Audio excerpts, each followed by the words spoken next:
안녕하십니까? 오늘은 기독교와 개인주의와 불교에 관하여 말씀을 드리도록 하겠습니다. 기독교는 좀 근본적으로 좀 개인주의적인 성향이 있는 것 같습니다. 이게 유대교의 경우에는 이제 그 유대라고 하는 민족과 여호와라고 하는 신 간에 어떻게 보면 집단적 계약이잖아요. 이제 경영 용어로 이야기하면 B2B 계약이라고 할 수 있겠습니다. 근데 이제 예수가 등장하면서 예수가 어떤 일을 했는가 하면 영혼의 구제를 위해서 개인을 하느님 앞에 끌어내서 세우거든요. 예, 그렇게 해서 회개하라 이렇게 이야기를 했지 않습니까? 그 대단히 개인적인 이제 사건으로 만들고 하느님 앞에서는 빈부, 귀천, 계급, 뭐 민족 상관없이 남녀노소 상관없이 다 똑같다 죄인이라는 점에서 이렇게 이야기를 하니까 이제 유대교 제사장들이 그 자기네들의 영역을 침범했다. 그래서 이제 예수를 죽이죠. 근데 이제 개신교도 비슷합니다. 가톨릭에 대항해서 일어난 개신교에서 굉장히 중요하게 생각했던 것이 개인이 하느님과의 직접적인 일을 영혼 구제를 개인이 해야 된다 이렇게 이야기하거든요. 그래서 두 가지를 이야기합니다. 하나는 성경을 읽어서 하나님의 말씀을 알아야 된다. 이게 하나고, 두 번째는 이 만인사제주의라 그래갖고 만인사제니까 모두가 사제가 되어야 된다는 거 아닙니까? 다르게 이야기하면 가톨릭의 그 사제 계급이 개인과 하느님 사이에 영혼 구원의 문제에 끼어들 필요가 없다. 우리 개개인은 모두 성경을 읽어서 하느님과의 관계를 직접 회복해야 된다. 이렇게 이야기를 하는 것이죠. 그러니까 중재자가 필요 없다. 이렇게 이야기를 할 수 있겠습니다. 그래서 이제 기독교 입장에서 보면은 영혼의 구원이라고 하는 것은 철저하게 개인적이고 실존적인 일이 되는 거죠. 그래서 이제 뭐 그 16세기 종교 개혁이라고 하는 것은 개인의 구원에 끼어들어서 이렇게 굳어져 버린 단단하게 굳어진 조직화되고 관료화된 그 집단주의의 그 정화를 위한 카타르시스를 위한 하나의 리액션이었다 이렇게 얘기를 할 수 있겠습니다. 그러니까 이 이제 과도주의 철칙에 따라서 자꾸 조직화될 수밖에 없고 조직화된 것은 굳어지기 마련인데 그러니까 이 리액션도 또는 리폼 개혁도 주기적으로 일어나야 기독교가 생명력을 유지할 수 있다 이렇게 이야기를 할 수 있겠습니다. 사실은 불교도 그렇지 않습니까? 불교도 뭐든지 그렇듯이 처음에 시작할 때는 대단히 이제 생명력이 넘치지만 그것은 교조화되거나 조직화되어서 그 생명력이 굳어져 가고 그러면 또 혁신이 일어나고 이러면 이제 그 리액션의 주기를 반복하는 것 같습니다. 이 개인주의 관점에서 그럼 기독교와 불교의 공통점을 우리가 한번 보도록 하겠습니다. 이제 구원이라든지 기독교에서 말하는 불교에서 말하는 해탈이나 깨달음이라고 하는 것은 개인적인 사건이죠. 집단적인 사건은 아니죠. 그래서 이제 E=mc 자성이라고 과학적 발견은 인류 모두가 혜택을 누릴 수 있지만 그 순간에 내가 그걸 몰라도 됩니다. 몰라도 비행기 탈 수 있고 인공위성으로 핸드폰 할 수 있죠. 그런데 깨달음이라고 하는 것은 뭐 깨달은 사람이 이렇다 저렇다 말을 해줄 수는 있지만 내가 그걸 체득하기 전까지는 내 것이 아니니까 이것은 철저하게 개인적이고 실존적인 이제 사건이 되는 겁니다. 그래서 또 다르게 이야기하면 불교나 기독교나 뭐가 필요한가 하면 구원받거나 깨달을 개인이 꼭 필요한 것이죠. 그러니까 구원받은 이후의 상태, 깨달은 이후의 상태가 어떻게 될지 그건 몰라. 하지만 구원을 받거나 깨달을 개인이 꼭 필요하지 않습니까? 그 사람들 눈에는 뭐 집단이나 조직이 2차적인 것이죠. 그러니까 본질적인 것은 아니다. 진짜 문제는 구원받고 깨달아야 할 개인이다. 이렇게 이야기를 할 수 있겠습니다. 그러니까 필연적 개인주의 뭐 이렇게 이야기할 수도 있겠네요.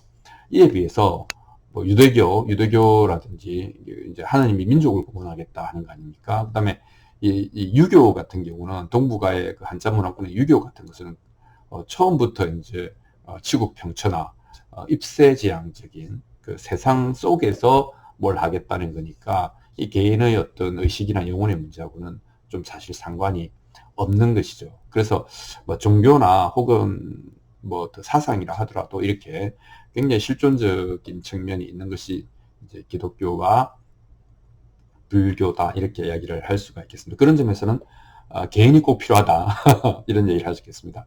자, 기독교와 불교의 이제 아주 거칠게 본 세 가지 공통점이 있는데 이해할 수 있을 것 같습니다. 이 기독교에서도 그 구원을 개인의 노력의 소소한 결과물로 보지 않습니다. 그 구원은 외부로부터 온다. 그리고 그것은 철저하게 신의 은총으로만 가능하다. 네가 머리를 한 올도 휘고 검게 할 수 없다. 이렇게 하는 거 아닙니까? 그래서 개인의 노력이나 선행 또는 뭐 고행 이런 걸로 구원이 안 된다는 것이 컨센서스죠. 그래서 이걸 이제 불교적으로 이야기하면 초기에 부처님이 이제 수정주의, 선정을 닦고, 두 번째는 고행주의, 6년간 정말 백가죽이 등가죽이 붙도록 고행을 하고 하는 이런 걸 해봤는데 안 됐지 않습니까? 그래서 공통적인 것은 뭐냐면 이 고생하는 거, 몸을 죽이고 마음을 죽이는 이런 식으로 억압을 가지고 구원이나 깨달음에 이를 수 없다라고 하는 것은 두 종교의 공통점인 것 같습니다. 그 다음에 또 두 번째는 이제 기독교에서는 이런 얘기를 하거든요. 내가 뭘 하려고 하지 말고 하나님이 할 수 있도록 너를 죽여라, 이렇게 이야기하거든요. 주권을 완전히 하나님에게 내맡겨야 한다. 대부분의 그 간증의 그 뭐 뼈대는 이거죠. 내가 어떻게 내 생각을 어떻게 하려고 하다가 왕창 깨지고 완전히 하나님 앞에서 항복하니까 하나님이 나를 일으켜 세워서 중하게 쓰시더라, 뭐 이런 거 아니겠습니까? 그러니까 주권을 완전히 하나님에게 맡게 된다라고 이야기를 하는 것이죠. 그래서 그걸 이제 기독교에서는 산제사를 지낸다라는 표현을 씁니다. 그런데 이게 이제 논리적으로 보면 자기 부정을 통해서만 궁극에 이를 수 있다라고 하는 얘기를 하고 있는 것이죠. 사실은 뭐 선불교라든지 이런 데서 선의 본질 중에 하나로 정신력의 완전한 소진, 완전하게 어찌할 수 없는 상태, 또는 언어도단 신행점열, 말의 길이 끊어지고 마음을 써갖고 어떻게 전혀 뭔가 할 수 있는 게 없는 상태. 그러면 이 아는 나와 알려지는 대상이라고 하는 이 이분법 구분이 없어지는 상태. 뭐 이렇게 하면서 이제 자아가 뭐라 그럴까, 부재하는 그런 상태에서만 이제 뭔가 그게 도달이 될지 체득이 될지 뭐 모르지만 어찌됐건 이제 그런 얘기를 하는 거 아닙니까? 근데 둘 다 이 완전히 맡기는 것, 혹은 개인의 노력이 완전히 포기될 때, 의도와 노력이 포기될 때 일어나는 가능성, 그것을 매우 강조하고 있다는 점에서는 또한 공통점이다, 이렇게 이야기를 하겠습니다. 세 번째는 뭐 구원을 받았다거나 깨달았다거나 그 뒤에 뭐 문제 없냐? 그 뒤로 그거로 끝나냐? 물론 여기 기독교에도 뭐 켈빈주의는 그마저도 다 예정되어 있고 신이 다 결정하는 거니까 그 인간이 손댈 수 없어 라고 이제 하는 켈빈주의도 있고, 그 다음에 알미니안주의는 이게 구원 후에 또 실족 걸려 넘어질 수도 있다, 뭐 이런, 그게 또 자유의지 문제라든지 뭐 이런 문제하고도 연결이 됩니다만은 결국 이제 그 불교적으로 이야기하면은 이제 퇴전의 문제, 언제부터 불퇴전이 가능한가, 뭐 퇴전의 문제가 있는 거 아닙니까? 그래서 이제 불교도 도노 이후의 점수를 매우 강조하고, 특별히 보림이라는 이제 단어도 있지 않습니까? 그리고 넘경에도 보면은 이적 도노이나 사비돈제라, 그죠? 이치라고 하면은 즉시 깨달을 수 있지만 일이라고 하는 것을 하나씩 풀어가야 된다.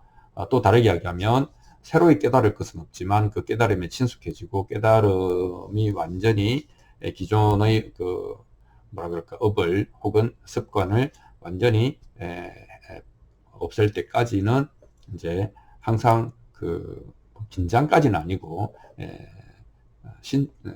친숙해져야 된다, 이런 얘기를 하죠. 그러니까